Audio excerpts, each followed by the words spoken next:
மகா மேன்மையும் அருமையுமான வாக்குத்தத்தங்கள் 186. நாம் ஆரம்பத்திலே கொண்ட நம்பிக்கையை முடிவு பரிந்தும் உறுதியாய் பற்றி கொண்டிருப்போமே ஆகில் கிறிஸ்துவனிடத்தில் பங்குள்ளவர்களாய் இருப்போம். எபிரேயர் 3:14.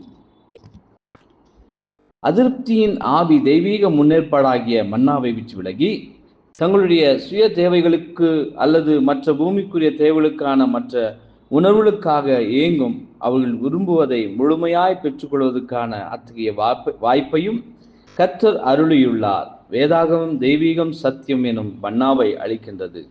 சத்தியம் சேகரிக்கப்பட்டு வைக்கப்பட்டு சுடப்பட வேண்டும். ஆனால் இதுவே தேவனுடைய முன்னேற்பாடு. அது ஆரோக்கியமானது, சத்துள்ளது.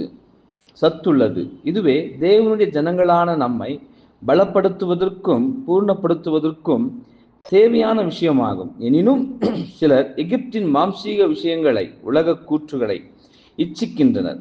கர்த்தரும் இவைகளை உலக கூற்று இவர்கள் கண்டடைவதற்கு அனுமதிக்கின்றார். இவர்கள்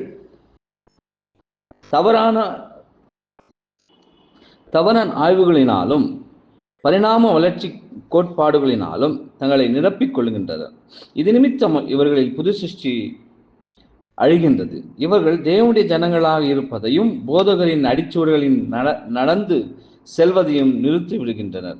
இவர்கள் அக்னியினால் அல்லது இவர்கள் இச்சித்தவைகளை உண்டாக்கிய தப்பறைகளினால் உருவாகும் அமைதியற்ற நிலையினால் பட்சிக்கப்படுவார்கள் என்பதே.